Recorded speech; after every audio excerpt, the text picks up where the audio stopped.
Well, now, what's up, good people? Hey, it's your boy Brian Redmond, and this is the Relationship Rehab and the United Guns of America. And once again, it's on. People, let me tell you about my best friend. He is none other than Jackie Wilson. Hey, man, I could not believe. Well, first and foremost, let me say this. I definitely want to acknowledge all of those people at the West Freeway Church in Texas. You're in my thoughts and prayers. I know that the aftermath of the tragic day that you guys had just yesterday has been a long road. It's going to be difficult, but I will say that I'm glad that there is only a few to mourn than many. I will definitely say that. So I hope that that you guys, stay prayed up. You guys lean on each other, support each other, and just work through this difficult time as a church family and as family members of the deceased. So I will say that first and foremost. The other piece to this is, and it's like, I guess for me, it's one of those vindicating moments where it's like, I told you, I've been telling you, I've been saying this. When you're talking about mass shootings, active shooters, gun violence, when you're talking about all of these different things that are occurring in our world today, number one, you have to acknowledge the type of world that we're living in. And the type of world that we're living in, we have evil people and we have mentally ill people. And those people hurt other people. And when you have a situation like this, you have people that are going to get hurt. However, nothing will stop a bad guy with a gun but a good guy with a gun. And this was classic good guys with guns stopping a bad guy with a gun. This is classic.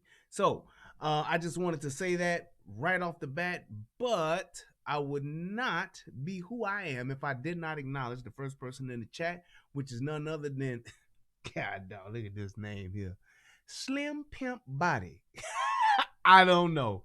I don't want to know. Hey, that's the name. That's who they're. Salute to you, sir or ma'am. First person in the chat.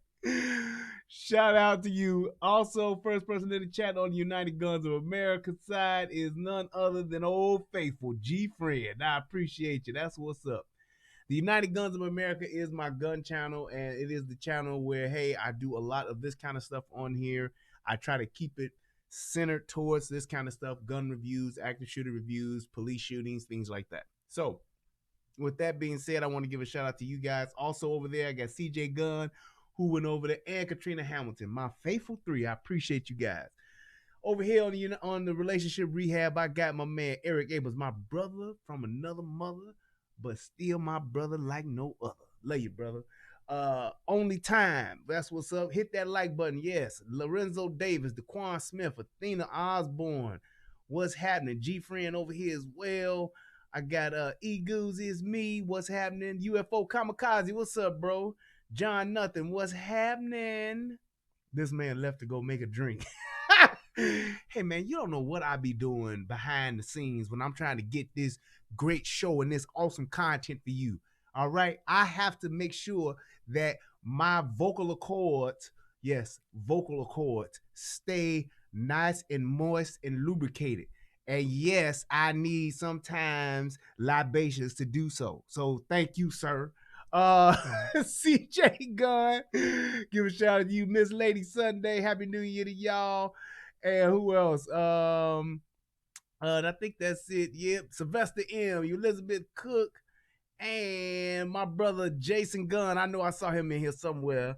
Shout out to you, Frantonio Michaels. What's up? Skohar, what's happening? And let's get it cracking. All right, I think that's everybody. Oh, and Chicky Lynn, what's happening? All right, so let's go ahead and let's do the thing. So I got some things that I want to show you guys, and then I'm gonna break down from there. But like I said again, it's one of those bittersweet moments. That's all that's the best way to sum it up, because it's like that thing that I'm always talking about when it comes to protecting our gun rights, when it comes to the laws that were in place for people to have guns. This was it. This is what it's like the hokey pokey. That's what it's all about. It's like, it's just that cut and dry to the point. I mean, I'm just so glad that it worked out the way that it did, even though there were three lives that were lost. But the fact of the matter is, it could have been, and more than likely would have been, so many more. That's all I'm saying. So let's go ahead, and without further ado, I'm going to first and foremost say, warning, the following video contains disturbing content that may not be appropriate for some viewers. You have been warned. All right, and let's go ahead and listen to my good thing, my side chick, my wonderful wife, my baby mama, and all that good stuff. Talk to us, baby. Federal law allows citizens to reproduce, distribute, or exhibit portions of copyrighted motion pictures, videotapes, or video discs under certain circumstances without authorization of the copyright holder. This is called fair use and is allowed for purposes of criticism, news reporting, teaching, and parody, which doesn't infringe of copyright under 17 U.S.C. 107. There we go. There we go. There we go. All right, get these beats out the way. Okay, so what I first and foremost want to show you guys. So let me just frame this up real quick. So you're in church, and there's church service that's going on. I believe this was at the point of communion. You have a guy that comes in. Guy comes in wearing a trench coat. It's maybe about 50 degrees outside yesterday. Actually, it was a little chilly yesterday. So it was actually, it was a little chillier yesterday. It was about 40, 45, 50 degrees. So guy comes in, he's sitting down. He looks suspicious to the security team that's already in place. And guy gets up during the service and literally ups a shotgun at one of the deacons, gets a shot off with him, gets another shot off. He hits two deacons. And then there is a third deacon that's a security guard, that's the head of security. He is at that point, in like a matter of seconds, because this all takes place in about maybe 7 seconds, if that, he is able to get a clean shot at the shooter, and he shoots him one shot. Headshot. Over. Now, how likely is that to happen? Very unlikely. This guy is a firearms instructor. This guy he is the head of security. He trains people on how this kind of stuff goes down and how to do this. He shoots regularly. So that's why he was able to place a headshot like he did, because he shoots. It's just that simple. It's like, and it's also too, the fact that he trains the security team. They talk about this, and that training kicks in. I'm telling you like this, when you are in a situation like this, two things happen. Either you get scared and you freeze, or your muscle memory and your training kicks in and you react. And fortunately enough for them, he was well trained and he reacted. So let's go ahead and let's take a look and let's see how this unfolds.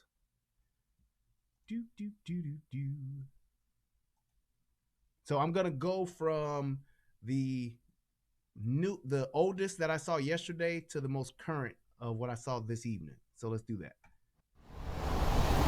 A shooting rampage that lasted mere seconds, thanks to members trusted to protect their church. Two of the parishioners who were volunteers on the security force drew their weapons and took out the killer immediately. This church had its own security team. They were well trained. And it's the type of security team Lieutenant Governor Dan Patrick said they had in mind after Sutherland Springs, when they eliminated the fees associated with security teams for churches and other private institutions, also eliminating time spent waiting. Now, here's my thing about this. I am a huge supporter of church security teams. I did a show, maybe 2 years ago? I think it was 2 years ago. It's on my channel now, and it was about guns in schools and churches, and having guns in school and churches. And I'm telling you like this: you should. Any place where you are more likely to not have a gun is the place where you should have a gun.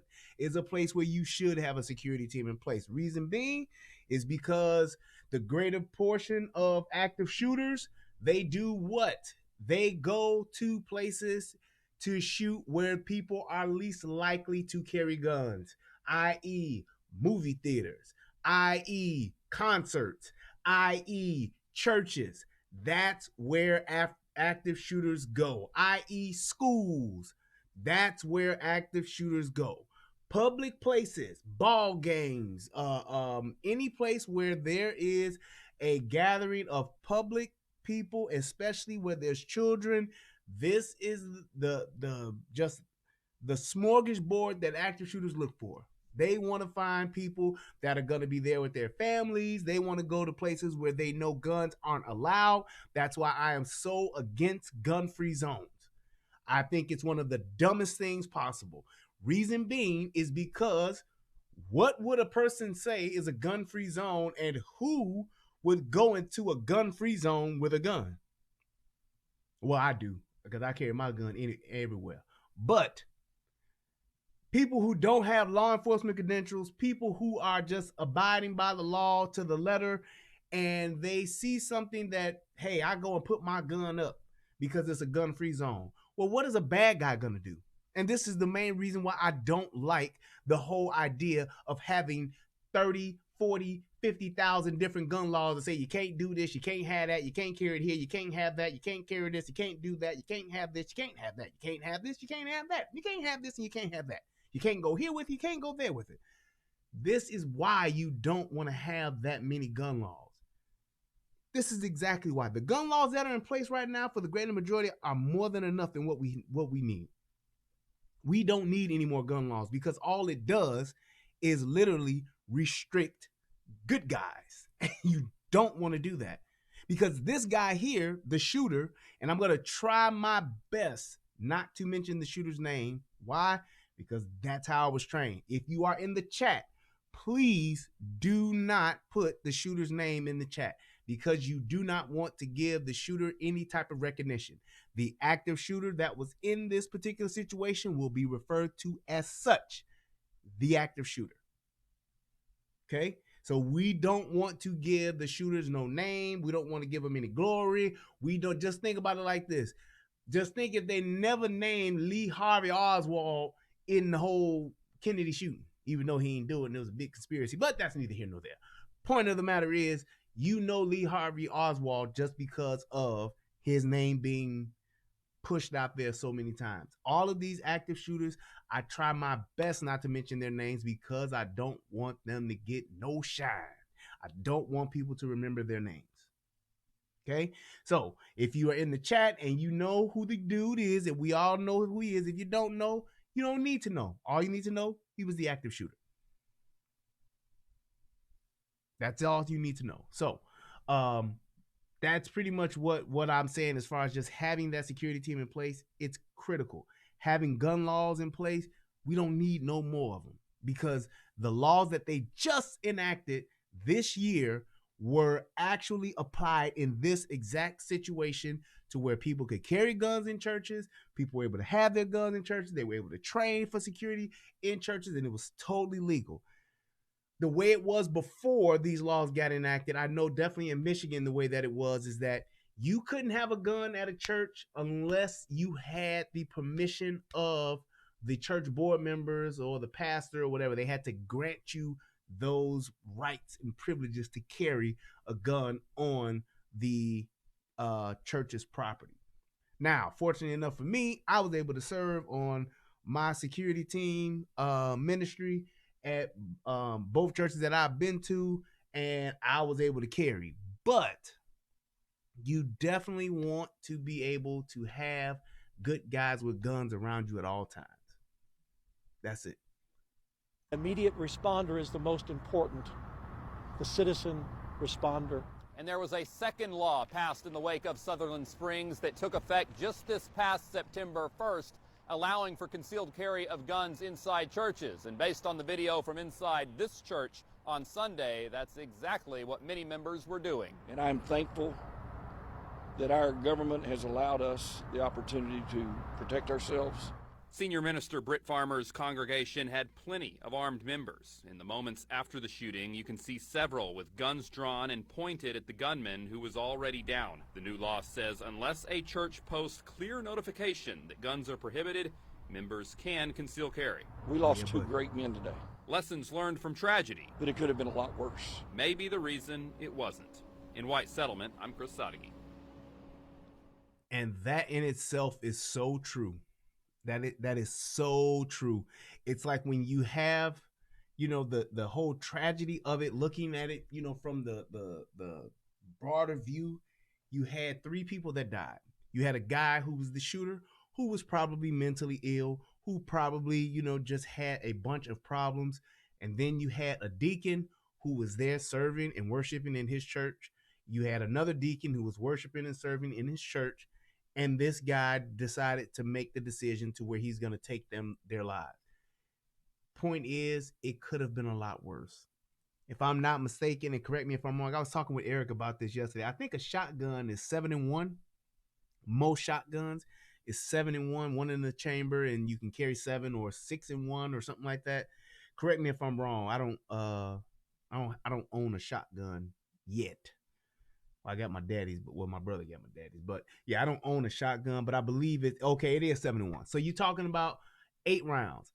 Think about a shotgun, especially with the right type of shot in it, because you have double lock, double lock shot, triple lock, and bird shot and all that kind of stuff. But if you and slugs, with the right type of shot in the shotgun, that could be a one-hitter quitter. Meaning that each round hit, in especially in a close quarters environment like being in a church sanctuary, you talking one and done. You're talking one and done. Dude get hit once, more than likely the damage and from the wound cavity is going to take you down.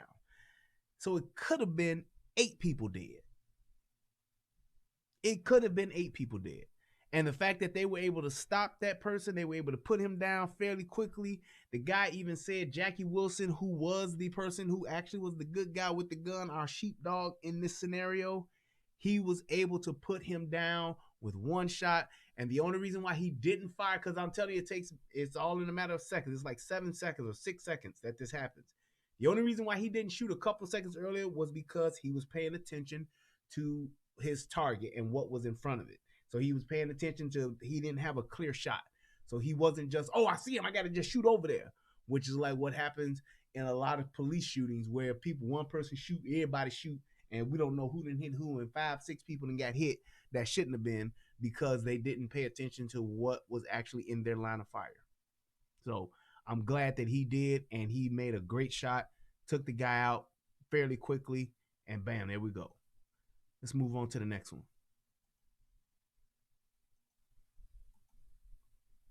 A gunman has opened fire at a church in Texas, killing a parishioner. Live to LA correspondent Tim Arvia. Tim, the shooting was live streamed.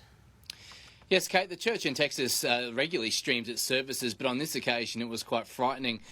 Viewers of that live stream saw a man dressed in black stand up, pull out a gun and then open fire. He shot 2 people inside the church before 2 churchgoers, themselves armed with handguns, shot the gunman. Now, on the way to hospital, the gunman passed away, as did one other person, while another man was critically injured. Several other parishioners were also injured in the panic afterwards. Now, the other guy who was hit, he unfortunately, he passed away too. So this was before that guy was actually in critical condition, and that's exactly what happened later on. I think he passed away either late last night or he passed it sometime today. So he didn't make it, but that's who they're talking about. So yeah, there were a total, I believe, of 6 people in that church that were carrying firearms. There were a total of 6, if I'm not mistaken, which in my opinion is very good. You are pretty, especially 6 people that are not just trained in firearms, but have trained together. And that was one of the biggest things about being on the security team in my other church. We, didn't do it as much as we should have, but we definitely made a big effort to actually train, to actually come together with all of everybody that carries, with the ushers and all of that, just to actually talk about and to just get people familiar with the things that can take place and what to do when those things take place. A lot of times, a lot of people would think, hey, you in a situation, you got your gun in church, you pull your gun out, or you see something happening, you pull your gun out. And that was one of my biggest things that I used to always say when I would be training or just, teaching a class or something. I would say, hey, man, the last thing you want to see is me or anybody else pull my gun, pull their gun. When a gun comes out, it means we are in trouble. It means that, so it's like, and that's one of the biggest things. Sometimes people are so quick to pull a gun, you don't understand the gravity of that. Pulling a gun, pointing a gun, aiming a gun, there's a grave responsibility that comes along with that. And each time that you go and you level up, you need to be cognizant of what you're doing and what the effects of that will do. Most of the time, if you pull out a gun, you brandish a weapon, it will send a great amount of people into a panic, because people believe that they're not just them, but somebody is about to die or get seriously hurt. So it's not just a thing where you see somebody in the church, or you see somebody at a party, or you see somebody at an event and they look suspicious, and the first thing you do is pull your gun. It's not that cut and dry, because what you have to think about is that once I pull my gun, now I'm not only showing everybody what I have, but now I have to be 100% ready to move forward to the next level. I have to be ready mentally. I have to be ready physically to be able to go to that next level. So it's like that's one of the things that's really, really, really important to remember. Just because you carry a gun and you got a gun on your hip or you got a gun on your ankle, it doesn't mean that the first hint or sniff or smell of trouble that you see, that you pull your gun. You don't. Because when you pulling your gun, you are saying either myself or somebody else is in grave danger or grave bodily harm, or they're about to be physically harmed, or they're about to die. And I'm going to stop either that person from either killing me or killing them. Yes, Jason, it's best to be a great witness. Pulling out a gun is not good. It's not that thing that you just want to do. It's just not that thing that you say, oh shit, I see something happening, let me pull my gun.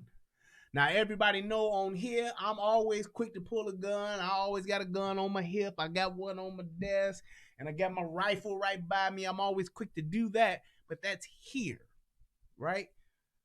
I can't tell you how many times people have pulled guns and shot the wrong person.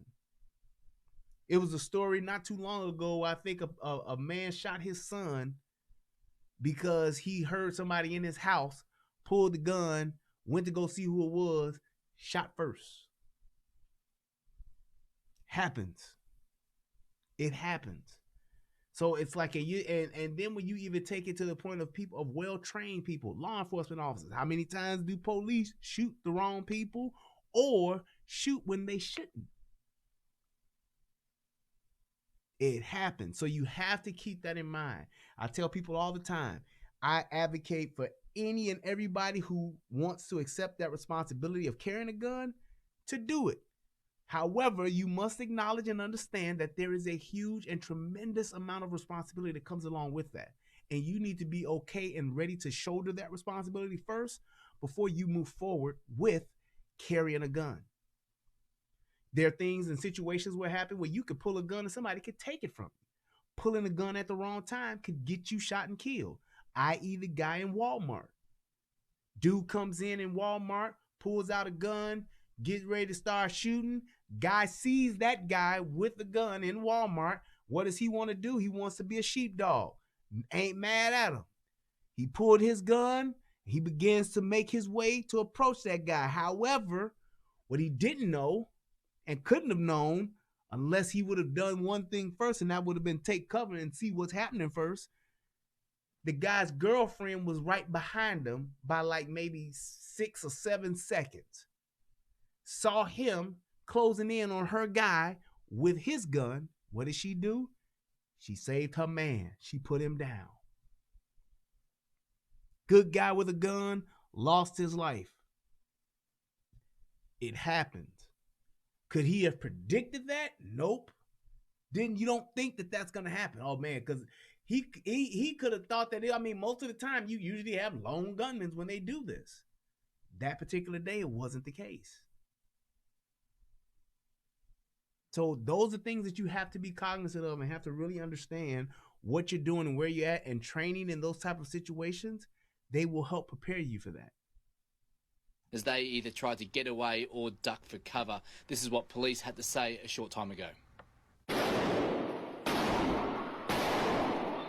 This country has seen so many of these that we've actually gotten used to it to this point, and it's tragic, and it's a terrible situation, especially during the holiday season. I would like to. Now, I will say this. What he said was this country has gotten used to this, and this may sound crazy, but I don't think that's a bad thing. I don't think that's a bad thing. I think it's a harsh reality, but I don't think it's a bad thing. Why? Because it's starting to prepare us for those type of situations. You know, there was a time in the Wild West, in the Wild West, where people carried guns and a gunfight could break out at any time. And you know what that did? It made people a hell of a lot more polite. Because you could say the wrong thing to the wrong person. You could rub the wrong person the wrong way. You could run off at the mouth at the wrong time, and a gunfight would ensue, and you could potentially lose your life. Now, was there a lot of death and carnage because there was just a total loss of law and order? Yes. But everybody having a gun makes everybody polite. I don't know who is the old guy that said that, but they said everybody carrying guns makes everybody polite. Because we all have the same power to take a life. Now it comes down to, now it comes down to who's better trained, who's quicker on the draw. But essentially, you never know how a gunfight is going to turn out. The person who has the least amount of training could place the right shot at the right time and take out however many people they can or want. A well-placed shot don't have to be by somebody who's well-trained. You training gives you the higher probability of placing, of making well-placed shots. But that don't mean that somebody who a first timer can't pick up a gun and hit a bullseye. I've seen it. I have seen it. Point out that we have a couple of heroic parishioners who stopped short of just anything that you could even imagine and saved countless lives, and our hearts are going out to them and their families as well. And while you're watching, please click that like button, click the subscribe button, share this out. If you got questions, I'm trying to read them in the chat, but I'm really trying to focus on getting through this, and I will answer any and all questions at the end. So if you can, just hang on to them. But yeah, go ahead and make sure y'all click that like button on the United Guns of America channel and on the Relationship Rehab. Appreciate it. And click that donate button if you like as well. Well, now, this shooting follows another shocking incident in New York where a man went into a Jewish Hanukkah celebration with a large knife and attacked several people. 5 were injured and taken to hospital. Authorities say this is the 13th. Now, this is why I left this in here. When I first saw this, I was like, let me get this out of here. Or don't even use this. But then I said, aha, New York, New York. Start spreading the news. New York has some of the strictest gun laws in America. America. They are one of the, I mean, it's so hard to get a gun in New York. You have a picture of a gun in New York, and this motherfucker's gonna have a problem with it. But look at what's happening in New York. It's not about the guns, people. Because what's happening now? Stabbings. More bloody, more painful, hell of a lot more gruesome. Stabbings are happening. 5 injured in Rabbi's home with a large knife. New York, New York, these vagabond shoes got niggas stabbing. They are slicing and dicing people in their own homes. Stabbing. 5 people stabbed in a rabbi's home. And the suspect has the nerve to plead not guilty. I didn't do it. Well, who the fuck else was stabbing us in here? This is my point. This proves the point. If you got rid of all of the guns today, if y'all if Thanos came and he Thanos'd all the guns, snap of the finger with the gauntlet, that means everybody would just start picking up knives. Everybody would, if he Thanos the knives, everybody would start picking up sticks and poles and bats. If he Thanos those, everybody would start picking up rocks and bricks. The point is, it's not the weapon. It's the mind. It's the person. Haven't you seen over in the Middle East where you see people going up against tanks with fucking rocks? Now everybody and their mama know tank beats rock. If you don't, then you really need to be in somebody's mental institution. Just like Glock beats scissors, tank beats rock. But yet and still, you still see people using or throwing rocks at tanks. You see people throwing bricks at police lines where they all got shields and riot gear on. A rock or brick isn't gonna do any type of major damage to a tank or a officer that is dressed in full riot gear. Now, yeah, you're right, Eric. Javelin beats tank. Hey, that's a smart guy right there. Javelin beats tank. But tank beats rock. It's that simple. Just like rifle beats pistol. So, if all of the people in America, all of the citizens,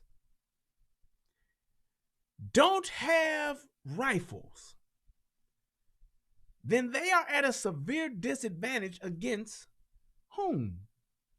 The people that have rifles. So if if all of us law-abiding citizens in America got rid of our rifles today, we would be at a serious disadvantage of 2 classes of people then that are left. The military and the bad guys who were smart enough not to turn in their rifles. Yes? Yes. Now the question is this. Why would our government want us to be at that type of disadvantage? Well, rifles are dangerous. The assault rifles are... Well, assault rifles are like maybe 2% of gun violence in the country. It's like 2% of the people are dying from from rifles. The AR-15, the scary, spooky AR-15. It's like 2% of people die from that. 98% of people are dying from what? Handguns. So I'm more inclined to die from a pistol than I am a rifle. But you want to take away my rifle. Why would you want to do that? Why would you do that, Eddie? I like good times. You know why they want to do that? Because if it ever came down to it, if the shit ever hits the fan, the military, which would be, in this instance, under the control of all of the government agencies, and i.e. politicians, they would be able to be at a tremendous advantage when it comes to shooting at the people with the handguns. So we would literally be throwing rocks at tanks. Because if I have a pistol, I have a beautiful Glock 22. This is a really wonderful, sexy weapon. She's sexy. Look at that, boy. I'm telling you, don't get too much better than that. All right? Beautiful gun. However, you put me at 300 yards and you put that trained soldier 300 yards away with a rifle, he's fucking me up. He's not going to even get to see my face. He won't even get to see the whites of my eyes. We play the whole iRobot. We going to charge everybody and run it at these goddamn government officials. We going to storm the White House. That line of rifles is going to take us out at 300 yards. Easy. And that's an AR-15. We're not even talking about sniper rifles. We're not talking about the real deal Holyfields. That's the point. And people try to say, oh man, that's insane. It would never happen. That would never happen. You're right. However, I would agree with you if there wasn't a small place called Venezuela. Venezuela did the same exact thing, and Venezuela got rid of all of their guns. You know what happened in Venezuela? The army shot the shit out their ass. You know why? Because everybody's fucking starving in Venezuela.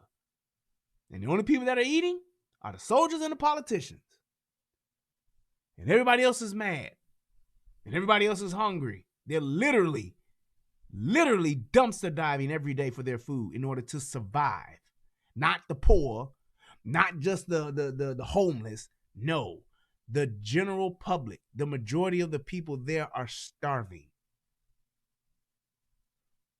The Semitic attack in the last few weeks. One man was arrested, but now authorities have had to step up police patrols at prominent Jewish locations across the country. Kate? Yeah, it's certainly confronting footage. Tim Avia, thank you.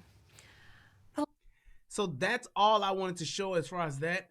It's not a thing about mass shootings, because instead of mass shootings, it would be mass stabbings. Look at London. These guys, London is literally thinking about figuring out a way to ban knives. Why? Because there's so many stabbings. Same thing in China. So many stabbings. There's videos of people in China, literally, dude is just on the street in public doing a mass stabbing or knifing, whatever the hell you want to call it. He's literally just walking around knifing people that he can get to. And it's right there from the traffic cam. You can see that. He's literally just walking around. He got a fucking butcher knife about that big. He's literally walking up to people, grabbing them, yak, yak, yak, yak, giving them the candy man. That's what he's doing. And nobody can stop this guy. They're waiting on the guys with the guns. Where the hell are they? Somewhere eating pho. That's what they're doing. They're waiting on the guys who come with the guns, and those guys are however many miles away on their way, but damn. What happens till then? Just take this blade, huh? I got to get Candyman, Freddy Krueger, whatever the hell you want to call it. I got to get Jason Voorhees until the guys with the gun show up. How come the police aren't showing up with knives? Those motherfuckers are showing up with MP5s. It's terrible, man. Don't fall for the whole banana in the tailpipe. You don't need guns. We don't need guns. We'll be a much better society with guns, because I trust and believe as long as they're bad guys, you need guns. And bad guys ain't going no goddamn where, no goddamn time soon.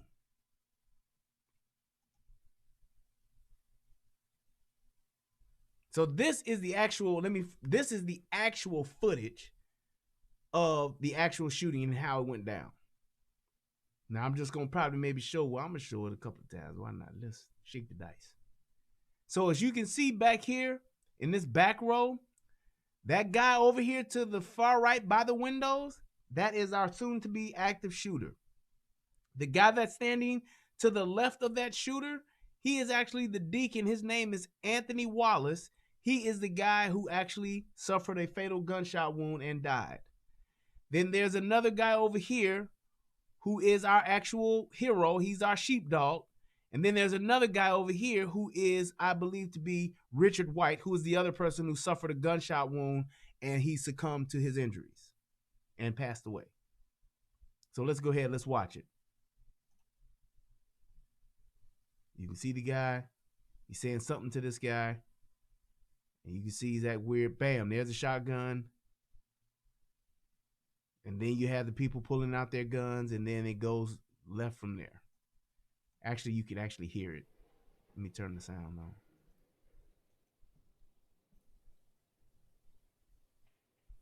Can you hear it? I don't know.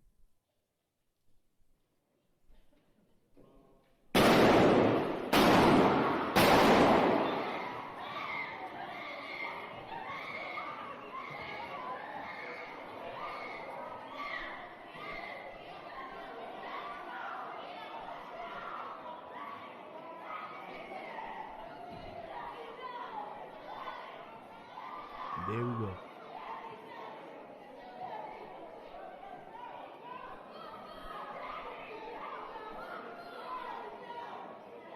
And I'm going to explain to you why I'm playing this. Play it one more time.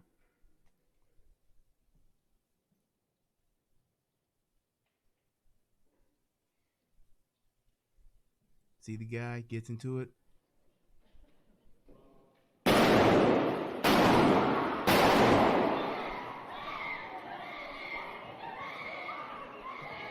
Now that's real. Do you hear the screaming? You hear the yelling, the panic. You heard 3 shots, 2 from that shotgun and 1 from our sharpshooter.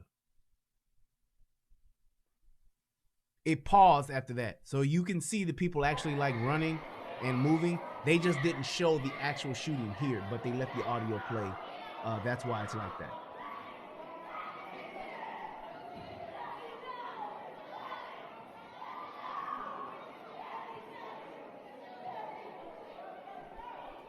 So that's why I wanted you guys to hear that. I wanted you guys to hear the reality of it, because what happened, the video froze on purpose so that we wouldn't see the actual people getting hit. The screams, the yelling, the gunshots, that first gunshot, it is so loud and startling. It's what makes most people have the deer in the headlights look, especially if you don't shoot a lot. Now, there's always going to be an initial flinch just from hearing that shot. But even, and that's one of the things that I talk about too, is going to the gun range. Every time I go to the gun range, especially with somebody who hasn't shot often or who is new to shooting altogether, one of the first things that I know that's going to happen is that they are going to be afraid from that first shot that they hear when they enter into the range. That breezeway where you go from the outside of the gun lobby, the gun store lobby, you get inside that little area, then you open up that other door, and you actually on the other side, and you hear that gunshot, because most of the gun shops, it's soundproof. So when they go into that actual range and they hear that gun, it is very frightening to them because they never heard anything on that level of decibel that close to them. So it's like when you hear that in real life, and the only reason why I'm kind of immune to it is because I've been in the streets of Chicago and used to hearing this shit. I've shot outside plenty of times.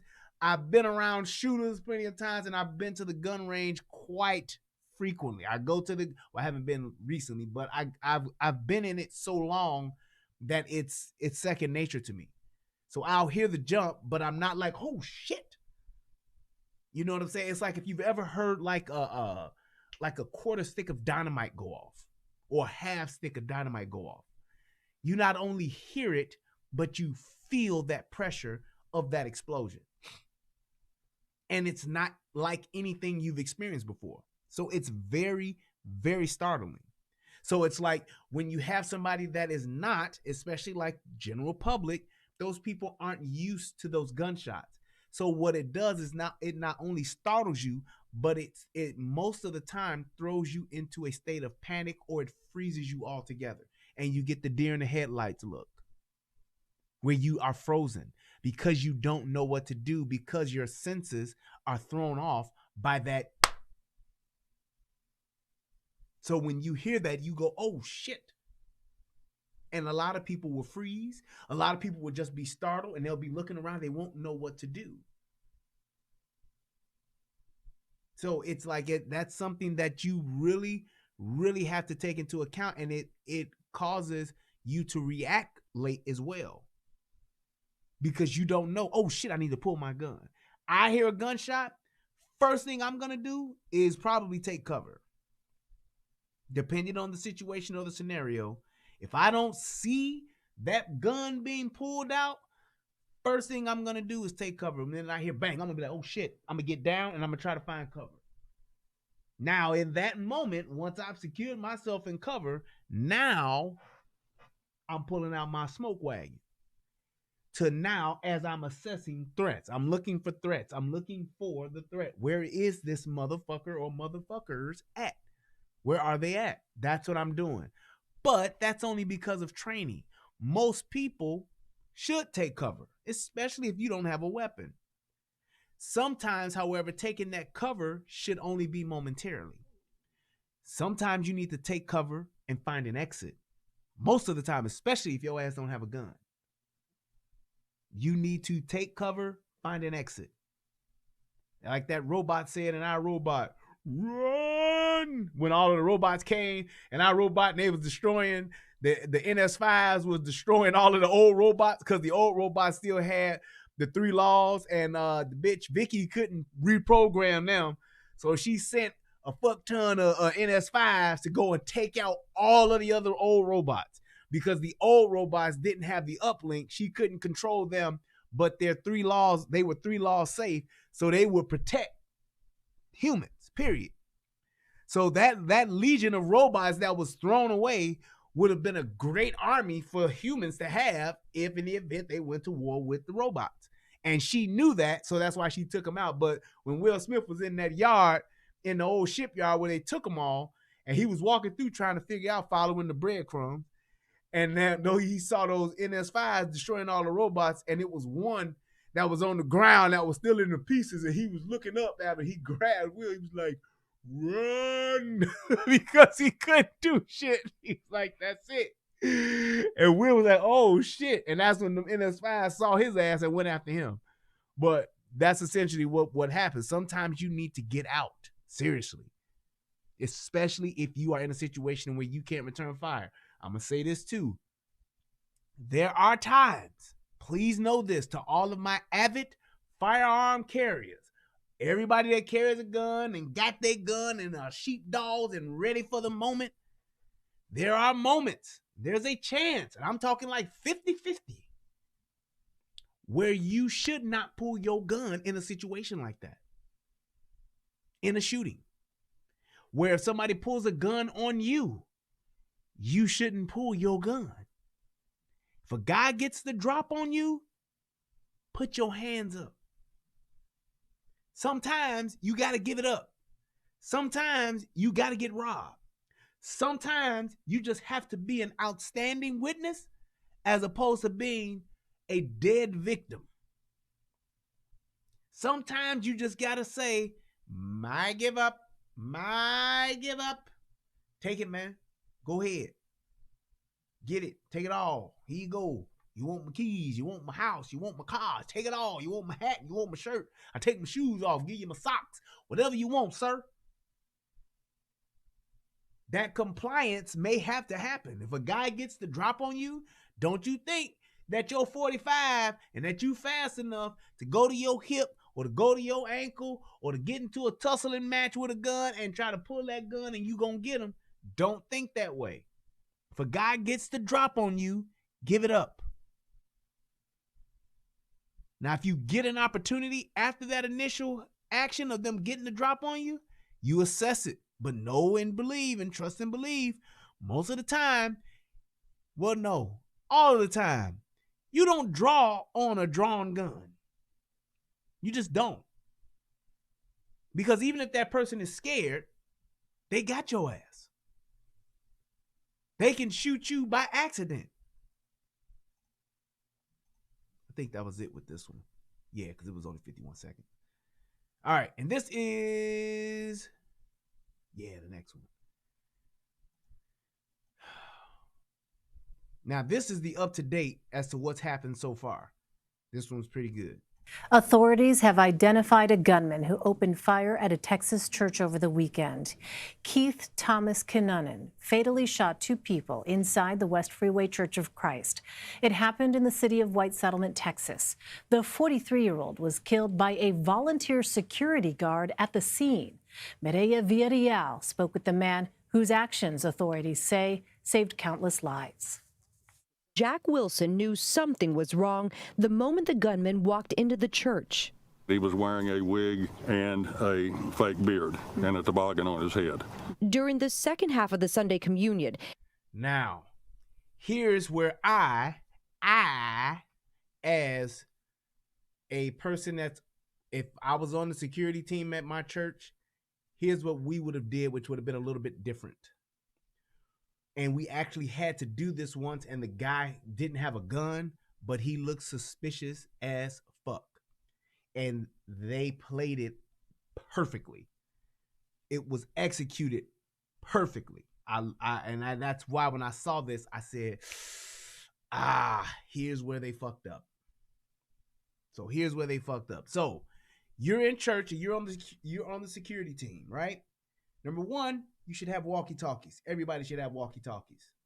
And I'm talking about good walkie-talkies, not the old Walmart specials, not the Fisher Price joints, not the ones that they had in I can't think of the damn movie about the radio flyer. God damn it. Or not the one, you want to have really good radios, you want to have earpieces. Why? So everybody can know what's going on that needs to know. Okay? You have a guy that comes into your sanctuary, whether he's drunk, whether he looks weird, whether he's the only black guy in a white church, whether he's the only white guy in a black church. You have a guy that comes in wearing a wig, wearing a hoodie, and looks suspicious. First and foremost, you want to sit him down ASAP in the back like they did. However, you want a person from your security detail next to that guy. I'm talking babysit, and that's what we used to call it. Hey man, there's a guy in the back.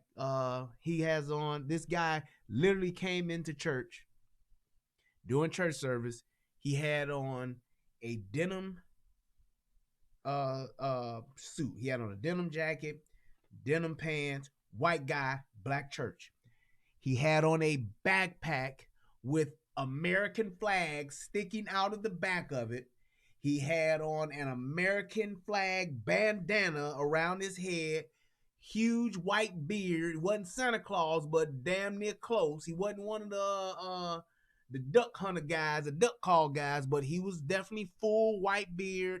Had on some big ass, the shades they wear when they dilate your pupils at the eye doctor. He had on that. Then the guy had a fucking bag in his hand with a bunch of shit in it. And he had a fucking staff like fucking Gandalf the Grey. First thing we told him, hey man, glad you came to church. And I think it was Bobby or somebody that told him, but it was awesome. He said, hey man, glad you came to church. We're glad to see you here, but you can't bring that stick into the sanctuary, partner. You leave that stick outside. So they got him to leave the stick outside. They didn't get him to do the Gandalf where he was like, please don't take a staff from an old man. It's a walking stick. When it was actually the staff that he used to free, what was that dude's name? I forget. The horse master out of his spell. With cream of worm tongue. But anyway, he had a stick. Tall little walking stick. Say, hey man, you can't bring it into the sanctuary. All right, God set it down, cool. Got him in, came back into the sanctuary.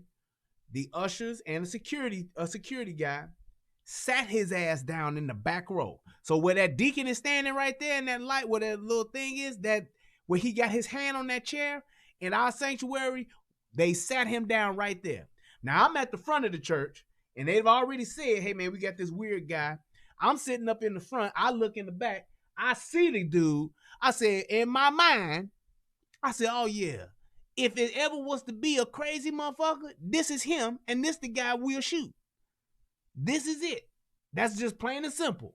And we sat him down, and it was a deacon on one side and a security guy on the other side who had a gun. Now, there were also other security members placed around the church. Everybody knew what was going on. We all knew who was in the back. He looked weird as shit, and we treated him as such. Ain't nothing wrong with that.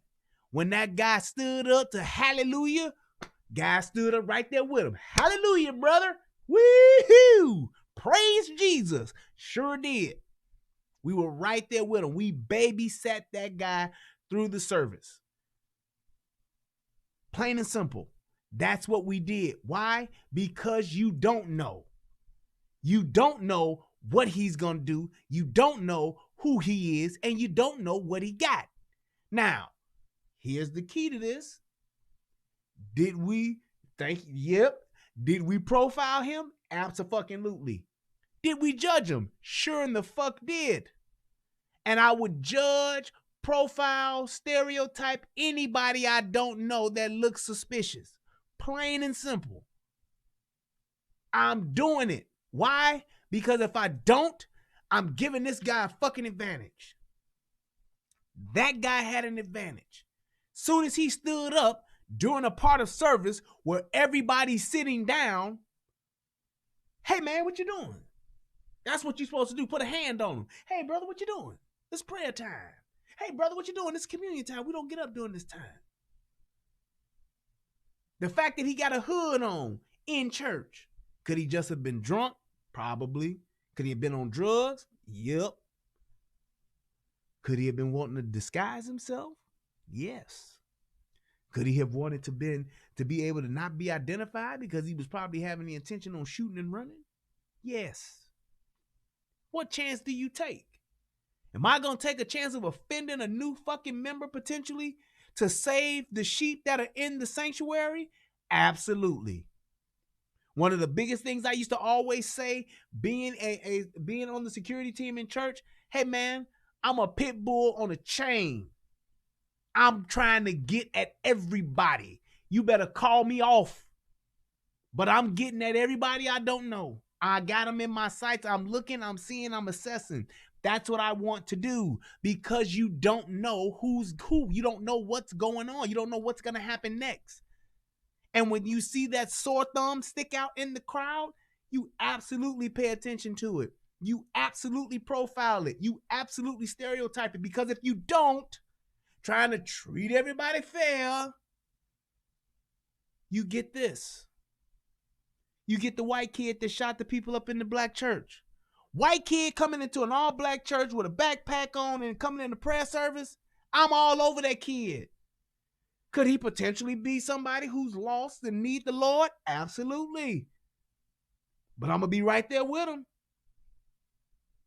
Peter was one of Jesus' most loyal disciples. Peter carried a knife and was cutting motherfuckers' ears off too.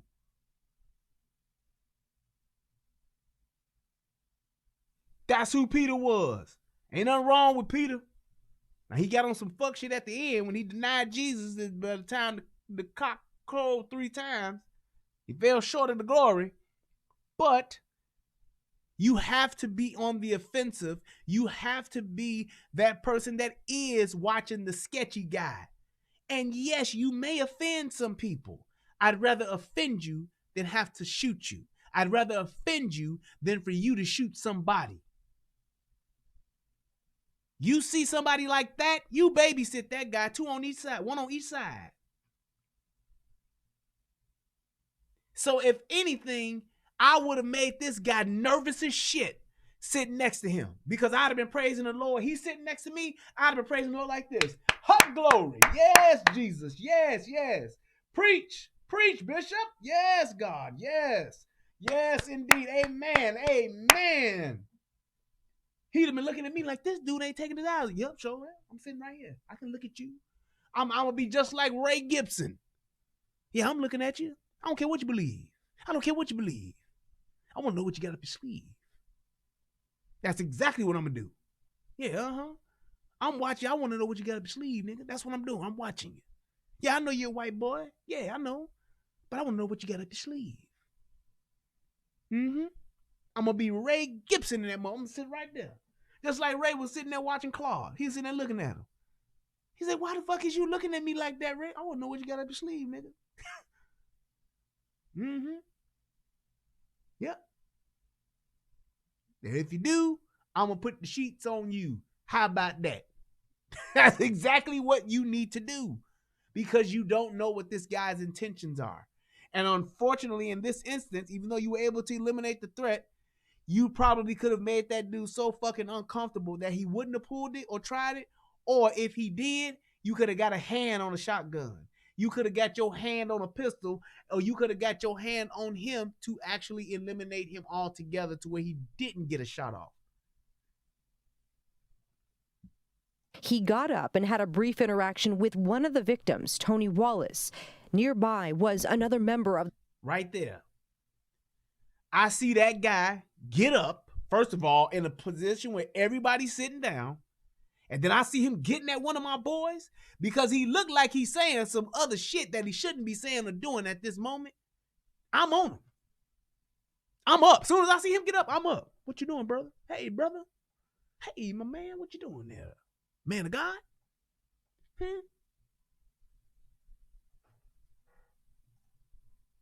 The church's security team, Richard White. Now, there is nothing you can do if you're the deacon that's standing in front of this guy. There is nothing you can do if you're the deacon standing in front of this guy. It is now too late for him. Because if he does have a gun, and I believe he did, if he pulls that gun, the guy's going to shoot. If the guy wants to shoot, he's still going to shoot. But even if he does pull his gun, which he could do still, what's the likelihood of him even getting a shot off? He got on a suit, so he got to get here somewhere. He got to open up something. He got to pull up something to get that. That's time. What's the number one thing you have working against you in a gunfight, people? Time. Why? Because seconds matter. And seconds literally mean life or death. Literally, seconds are what determine who lives and who dies. Like I said, you could be the best sharpshooter on the face of this earth. You could be the baddest shot this side of Texas. If you don't have time on your side, you don't have those seconds, you'll be dead just like somebody who doesn't have a gun. Richard actually, he got his gun out of the holster according to the videos that I've seen.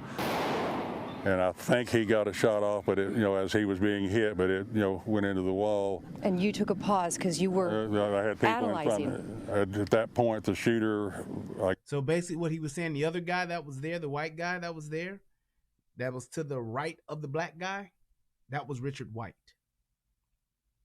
And you can see that the shooter had his sights on the closest guy to him.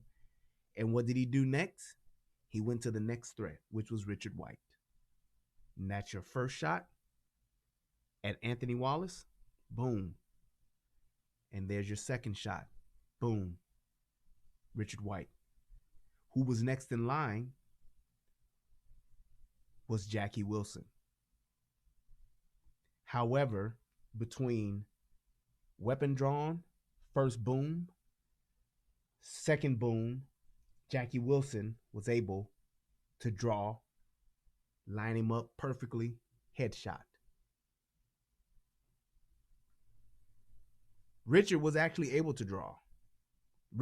He was able to draw, but Anthony could not. He was done. Just caught out of the corner of his eye because he was walking down towards the front of the auditorium.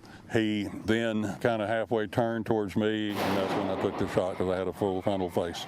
Wilson, a firearms instructor and head of the church's volunteer security, fired one shot. I took out some evil. And then kind of halfway turned right towards me, in and real that's when I time. took the shot because I had a There it goes in real time right now. Watch. full frontal face. And watch what the people do in the congregation that's in the sanctuary. Watch what they do. It's total chaos. And the thing is, they're all at the mercy of the shooter. Wilson, a firearms instructor and head of the church's volunteer security. You see that? There's a guy right here. Look at old man Winter right there. He don't even know what to do. Everybody's like kind of leaning away, leaning down. Now you got some people that like got little. But what did I say before? You have people that do both. They either will immediately react and take cover, or they will have that deer in the headlights look and will be like, what's going on? What's happening? What's happening? What's going on? I heard this boom, but I'm scared. What's happening? They don't know. And then you have people that hear it, like my big man here. He see what's going on, and they see what's going on, but they're not even moving. Now the preacher, whoever that was up here in the pulpit, that motherfucker got as little as he possibly could. He laid flat out, prostrate on the altar, praying to Jesus right now. He's prostrated himself, praying to Jesus right about now. I think that's the word, prostrate. I think that's it. Not prostate, prostrate. I think that's the word. But yeah, he laid all the way down. But there are people looking around who don't know where it's coming from. They're startled. They didn't know what to do. And it's like there's some people that got all the way down. Look at this lady behind old man Winter here. She laying down on her back like, please, Jesus, Jesus, Jesus, Jesus. They got little, but there's so many people that don't know what to do because they never think of it of this happening. And most of the people that's in this situation, they're older people. They didn't grow up in this era of mass shootings occurring as rapidly as they do. Fired one shot. I took out some evil, and that's the way that's the way I'm processing it. Is I took out someone that was evil and had evil intent. The 43-year-old suspect, Keith Thomas Kinnunen, had been arrested multiple times since 2009, including weapons charges in Texas and New Jersey. He could have shot more people. Isabel. Ooh, I'm sorry. Did y'all see that? What is with these eyebrows? Jesus Christ. Since 2009, including weapons charges in Texas and New Jersey. He could have. Boy, that don't make no sense. Now, we talk about these black women that got this weave, but these women out here that's drawing on these eyebrows, y'all need to stop. Y'all need to stop it. That's it, like she putting on, like she's in the middle of putting on her clown face. Like, oh, I got to do a press conference. Let me go and talk to these news people right quick. I'm going to leave these eyebrows. That don't make no sense. Jesus Christ. Look at them damn eyebrows. You can see like where it's like a little bit of hair, but then the rest is just like Sharpie. Or the chisel point marker. The chisel point marks a lot. The permanent joint. Man. All that face and got them eyebrows up there. Look at that. All that face and neck just connect all together. It's like they started to shape it up and to define it to get that jawline there, but they just stopped and was like, you know what? I'm going to lunch. Like I said, yeah, I'm trying to get this face together. I just started on it, but it's 12. I'm going to lunch. I'm hungry. And they just left. Goodness gracious, she ought to be ashamed of herself putting that shit on her face like that. Boy. Shot more people. Isabel Ariola was sitting with her family, including her 7-year-old daughter, feet away from the gunman. Thank God that our church was proactive and did all that and put that in place. Boy, if this motherfucker ain't surprised, I don't know who the fuck he is. Look at my eyebrows. Now, could my eyebrows probably use some of this or use some more definition or something? I don't know. I don't know shit about that. But I'm not looking like this. Like, huh? What you say? What? You bullshitting. No. Like somebody just jumped out and said, surprise! For me? That shit off your face. Get the fuck out of my face on the internet. Because it could have been worse.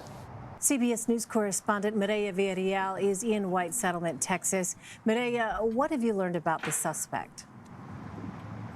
So as of right now, we were able to confirm through Oklahoma court documents that the gunman had a history of violence and mental health issues. In fact, his There we go. That is the problem with people. That is why this keeps happening. You have people that are mentally ill. This guy was a repeat offender. Now, I hope that he didn't do something where he should have been locked up and got let out because of overcrowding or some bullshit. I hope that's not the case. But you have disturbed people. You have people that have mental health problems. And my thing is this. If your government officials really did care or give a shit about us, if they really did care about us, that would be at the top of their agenda, is finding and getting funding to provide mental health resources for people. That's what they would be doing. Instead of trying to impeach Trump for some shit they can't impeach Trump for, they just want to try to fuck with him because he's running in hopes of somebody else being able to step up and beat him in a race that they know they can't beat him in because all the fucking candidates are fucking dumbasses and the only thing that they talk about is taking guns. But meanwhile, you have somebody like this who is suffering and we don't do shit about it. We don't have any resources for him. All we have is a fucking rap sheet saying, yeah, he been to jail a few times and he had some mental issues, but we never got him any help.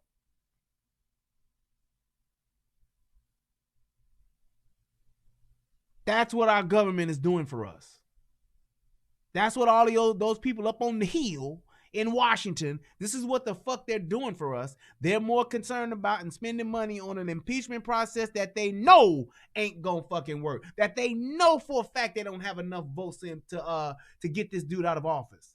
But yet and still they're going after it for principle. Nope, because they just don't like him. We're gonna spend millions of taxpayer dollars on a process that we know for a fact isn't gonna work just so it can make it uncomfortable for this guy. Just so we can piss this guy off. Just so we can make it difficult for this guy. Just so we can give him hell, Nancy. And you have people like this that could be using mental health resources to actually better themselves. Or if at the very least, keep them off the streets to where they won't hurt somebody like this. Because in my opinion, this whole thing was crazy as shit anyway. This was a crazy man stunt. What do you think is going to happen? What do you think was the final outcome for him with this stunt he pulled? I'm going to walk into a church with about 40 people in it, 50 people in it, 60 people in it, with a shotgun with 8 fucking shots. 7 and 1. What do I do after I shoot 7, 8 people? Try to stop and reload a fucking shotgun? You know how long that's going to take?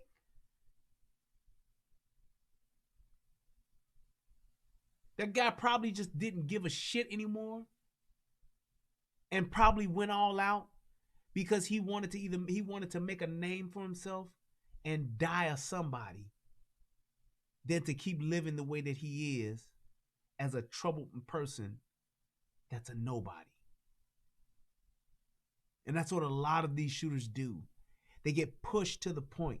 They get driven to the point to where they give up. And the only thing they want to do is make a mark and die.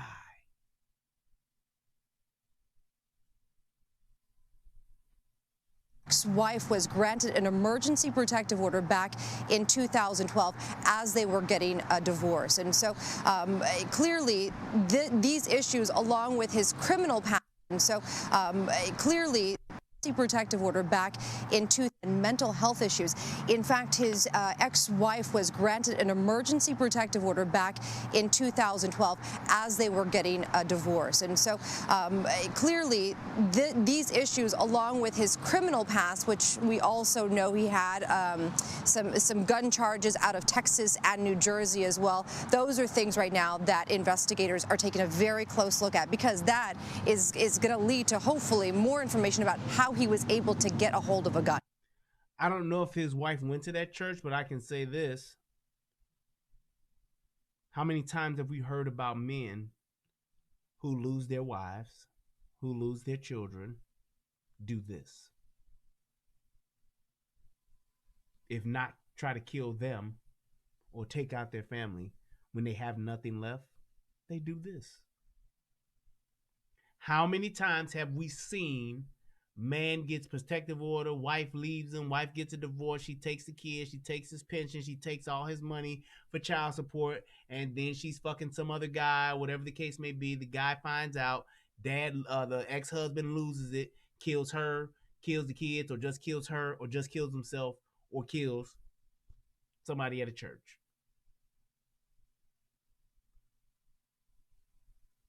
How many times has that happened? Where guys who lose everything. And this is my problem with the system.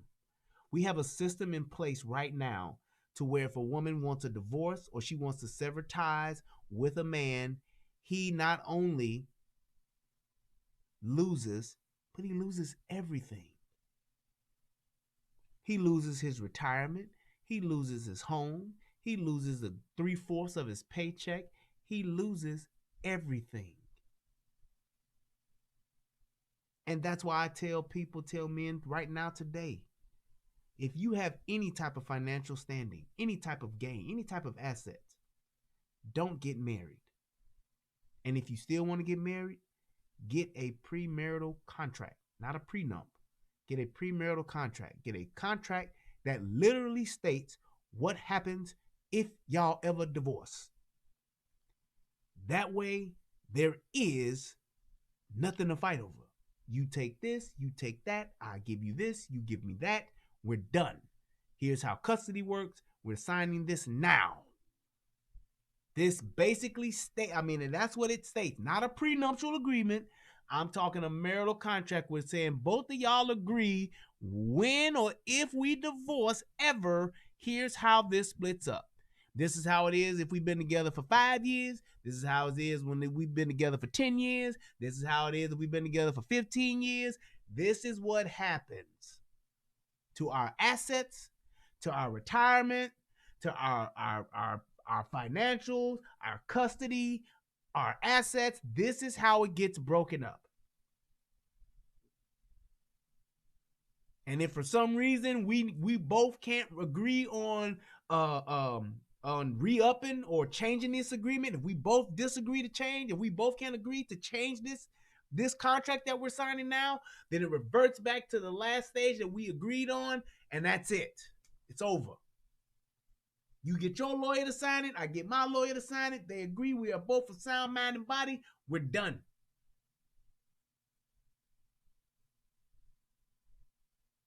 But now, a woman benefits more so being divorced than she does being married. She has more control and more power over not hers, but your resources than she does being divorced. She impacts your finances. She impacts all of your financial gains. She impacts your overall quality of life more being divorced than she does being married. And that's why over 70% of divorces are initiated by women, just like Tommy Sotomayor says, and it's done because they get power over you. Just like women who have babies by men who they know don't want their asses. They do it so they can have power over you. That's not feminism. That's not female equality. That's called female supremacy. And before I get off into another rant, I'm done with that, and we're going to finish this up. And Mireille, what more do we know about the two parishioners who were killed? So we know that both Tony Wallace and Richard White were longtime parishioners here of this church. Just a few minutes ago, the White family actually released a statement talking about who has survived him. So he has a wife, he has 3 children, their spouses, and 7 grandchildren. He loved the outdoors. He was an Eagle Scout, and they say that he was a very adamant volunteer, a very energized volunteer for the security team for the church. He would have done anything to help out anyone. Just heartbreaking. Maria, you also spoke with Jack Wilson, who shot down the gunman using a gun he brought into the church. Are firearms allowed in places of worship throughout the state? You know, so back in 2017, after the Sutherland Springs shooting, we definitely saw a push here in Texas to allow parishioners to carry their concealed handguns. Now, that's an awesome law that they brought into effect, and I'm so glad that they did because it paid off here. It really did.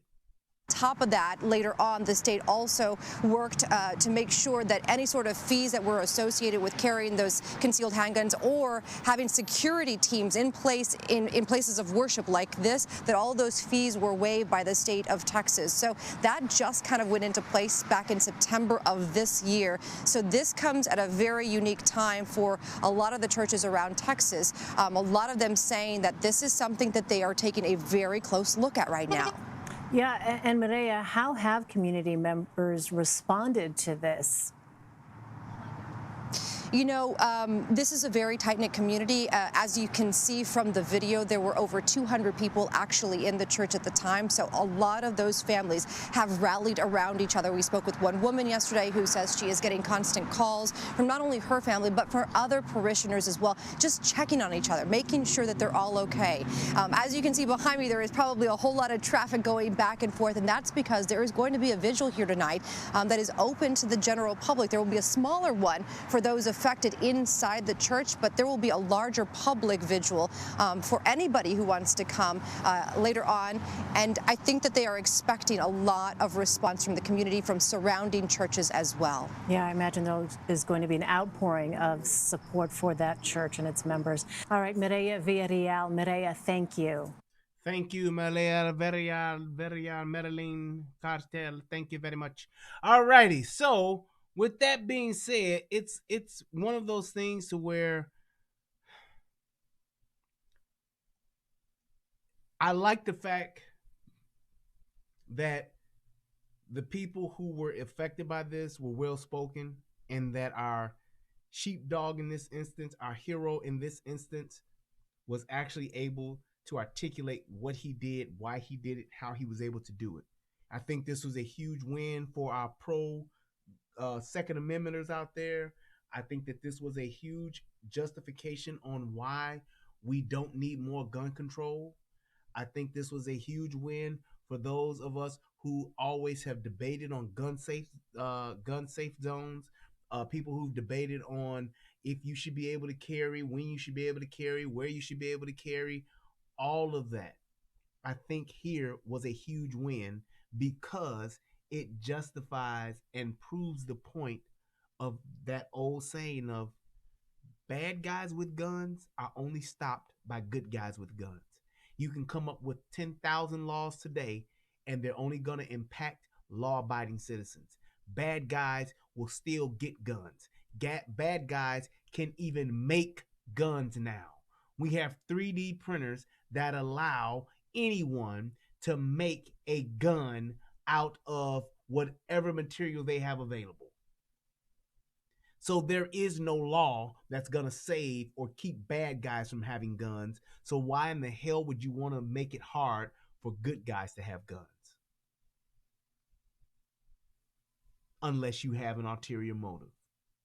Unless you're trying to look 10 to 15 to 20 years down the road and you don't want these people that are the law-abiding voting citizens of this country to have the ability to stand up to a tyrannical government. Because what the things that they're doing on the Hill and what they're doing in Washington now, they're thinking 5, 10, 15, 20, 25 years ahead. And they're trying to steer this country into a different direction. And one of the things that they need to make sure that they do in order to be able to do this is to disarm the citizens that vote. That's what they need to do, because if we're disarmed and we don't have any type of guns, or we only have these small caliber, these only certain few type of guns, we're very limited in the power that we have to overthrow a tyrannical government.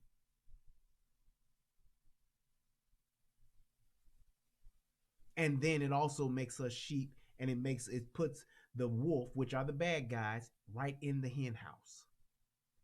It puts us at the mercy of the guys who don't follow the law.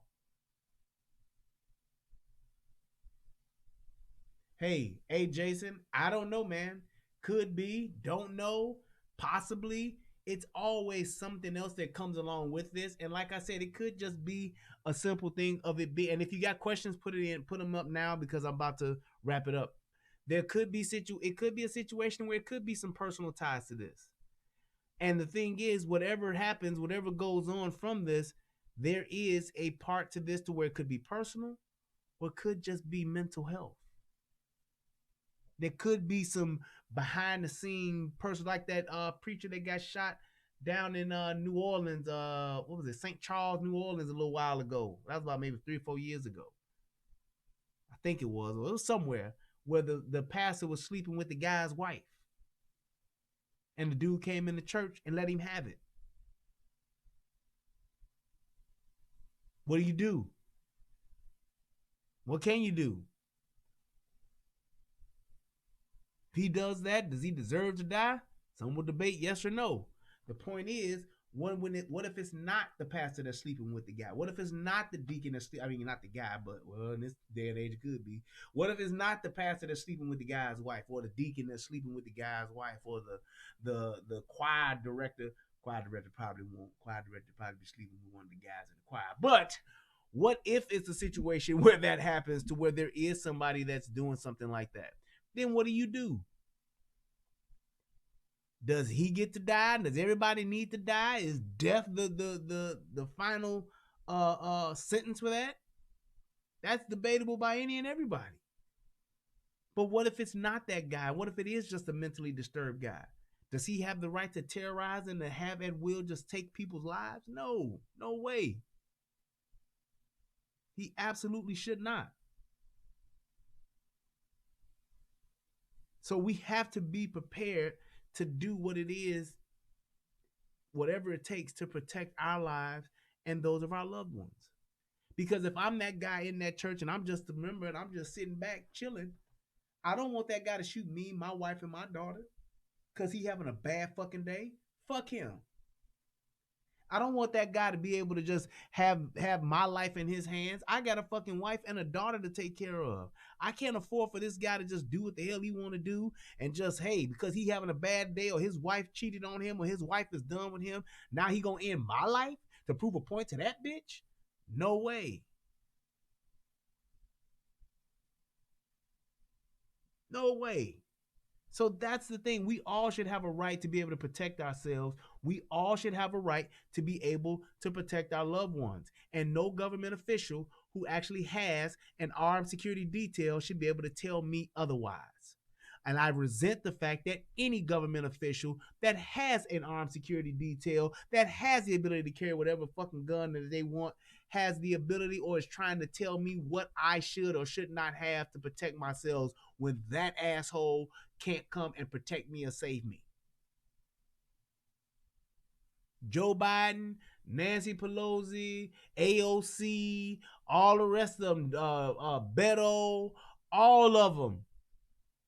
Any and all of you guys that want me to put my gun down, pick you a gun up and come walk with me every goddamn day. Go with me into the Walmarts. Go with me into the Chick-fil-A drive-thru. Go with me to my job. Go with me to where I'm out at a party. Go with me when I'm at a restaurant. You go with me everywhere I go, and you carry a gun for me, then I'll think about putting mine down. Trump's position on guns, he's pro Second Amendment. Trump ain't tripping on none of that shit. He says the whole gun, the background check thing, but we know that shit ain't happening. The way shit is now, Trump is pretty much on board with what's going on now. He hasn't said a thing about trying to take guns, trying to keep people from getting guns. He was reluctant to ban the bump stocks. He was reluctant to do that, which he should have been. He absolutely should have been. So it's like that's the thing. That's the main reason why I'm not even attempting to listen to any of the Democratic Party. And I know there are plenty of other people that think the same way and feel the same way I do. Every last one of the Democrats running today, all of them are talking about taking guns. And that ain't doing nothing but pushing more people to the right or to the Republican side. It's doing nothing but doing that. Even if somebody who's middle of the road, I consider myself, for the most part, to be middle of the road based on the candidates that are running. I am not one of these people that think Trump is the great messiah of the country. I don't. I think that Trump personally is a billionaire rich boy who has always gotten what the fuck he wants, and he understands that, hey, in order for me to get what I want, I got to give a little and give to get a little, and he knows how to do business. But I don't think that he's presidential. I don't think that he's professional. I don't think that he's the type of person who knows how to carry himself and present himself well. He don't give a fuck because he has money, which is what a lot of rich people are. And you talking about people, show me somebody who was born into money. Not first generation I got money. I'm talking born into money. Trump had money since he was a baby. His daddy had money. His daddy gave him money. Here, son, take 20 million. Take $1 million, go do what you want to do. Make something of yourself. So there comes a certain level of arrogance with that. And I understand that. And I don't approve of his human flaws and his personality, but compared to who? Hillary fucking Clinton? Fuck out my face on the internet.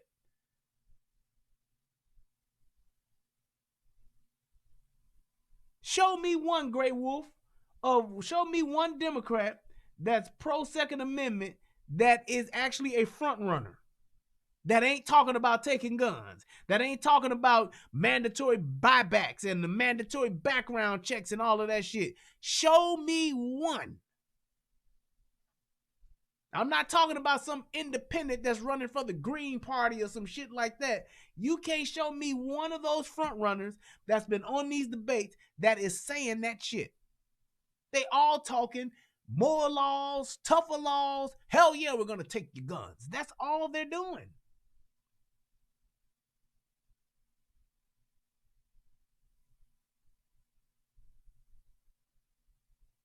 Yeah. And my thing was this. The Democratic Party messed up two ways. Number one, they had Obama ass in there, who I voted for twice like a dumbass.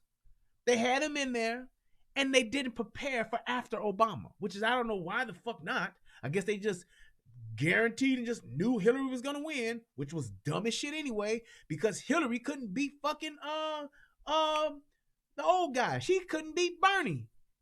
Bernie literally conceded and said, you give me a bunch of money, I'll step down. Other than that, the hell with you. They literally had to pay Bernie off. So they paid Bernie off thinking that she was going to beat Trump because they underestimated Trump. They shouldn't be trying to worry about the other side. They need to be fortifying their side. Get you some real fucking candidates. Get you some real fucking people that actually have a logical platform. Some shit that's going to make sense, as opposed to the Democratic platform now is anybody but Trump. That's their whole platform. We're going to get Trump out. Okay. So you're going to get the guy who's winning out. When was the last time an incumbent lost the presidential election? I'll wait. Who? Jimmy Carter? Was that back in the fucking 70s? I think Jimmy Carter didn't go two. Jimmy Carter didn't go two rounds. No, he lost to whatchamacallit. He lost to Reagan. That's all I'm saying. They're so busy worrying about Trump. They're so busy trying to get people, we should just do it just because it's Trump. We should just do whatever it takes. Why not come up if he's that bad of a president? If he's that bad for the country, it should be very easy for you to come up with a platform that supersedes and that literally shits on his entire platform.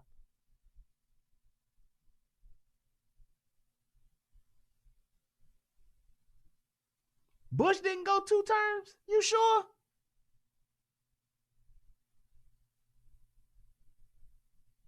Damn, I didn't know that. Well, thank you for that correction. I thought Bush Sr. went 2 terms. That's fucked up. Your dumbass son went 2 terms and you didn't. And you know you was smarter than him. He was fucking head of the FBI. Ain't that some shit? But either way, when you look at what you could be going against, if he's so bad, if he's so wrong, if he's so this, if he's the worst ever, if he's that terrible, it should be very easy for you guys to come up with a platform that just shits on his to where you can clearly be the better choice. But you know what that makes me think of? You know what that makes me think about? It makes me think that they don't. It makes me, and it proves it to me, what I look at, because they haven't done that, because these aren't dumbasses, well, they're dumbasses to a degree, but they aren't politically ignorant. They know how politics go. They know how the game is played. And if they truly had a better political platform and a political stance than what Trump has, they would do it. They would literally do it. But because they don't and they haven't, it makes me think that it's just personal. It makes me think that they just don't like him because he ain't kissed their ass like Obama was kissing the Republicans' ass. They don't like it because he's coming in there, literally Frank Sinatra, doing this shit his way, him and his team. Will Trump get a second term? Hell yeah. Absolutely he's going to win. And I really, honest and truly, I'm just calling it the way I'm seeing it so far because I'm not deep into the politics. But just from what I'm seeing, I think he's going to win by a landslide. I think it's going to be like a no-brainer. I think it's going to be an early night. Because of the people that's running against him. And you have to realize when it comes to those people that are the swing voters, it ain't the blacks. It's those middle class white America that literally looks at it black and white like, man, shit. And that's where Hillary fucked up at. It came down to what? Middle class white women. And they said, we're not going to put this bitch in this office. No way. We're not putting her in. Hillary had all the black folks, all the black women. Oh, she's so presidential. She's just so presidential. Yeah, child. Mm-hmm. They were so pro-Hillary because they felt she deserved it. Not that she earned it. Not that she had the better platform. Not that she was the better candidate. They said she deserves it because she's a woman. She should get it. Hillary Clinton didn't have shit but the lesbian women. She had the old white women that were old ugly white women. That's all she had. And she had the blacks. That ain't America. 54% white women voted for Trump. That's why you lost. Trump flipped, what did he flip? Michigan? I was actually in Michigan during that election. He flipped Michigan, and who else did he flip? Was it Pennsylvania? I mean, just any other time, straight blue states, true and true, goddammit. Flipped him. Why? Because of a bad political agenda and a bad candidate. Hillary has been full of shit. Hillary been on bullshit since she been in office. That bitch been in office for 30 years and ain't done nothing but lock up a bunch of niggas and let a bunch of soldiers die while cheating and bullshitting with her servers. Putting a bunch of bullshit on servers. Them just 3 points right there. That fuck shit she did in Benghazi. That bullshit she did with her husband, locking up niggas with that motherfucking bullshit ass crime bill that Biden wrote. And that lying ass shit she did with the servers. I don't know what a server is. Bitch, don't insult my intelligence. And then you have dumbasses like AOC, who the Democratic Party consistently put up front. You're the future of the DNC. Let's get her out up front. There's still a great portion of this country, of the voting class of this country, that actually look at shit from a logical standpoint. Everybody's not with this carefree, do whatever the fuck you want, no responsibility, no accountability, because everything is owed to you and you're entitled to mentality that a lot of these young people have today. That's not the majority of the country. Maybe on social media, but not the country. You still got them 50, 60, 70-year-old motherfuckers that's going to vote.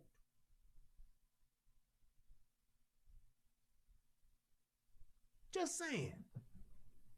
That's another conversation for a whole nother day. But I want to thank everybody for actually joining me tonight. I appreciate you guys taking the time out to check me out and to hear my point of view.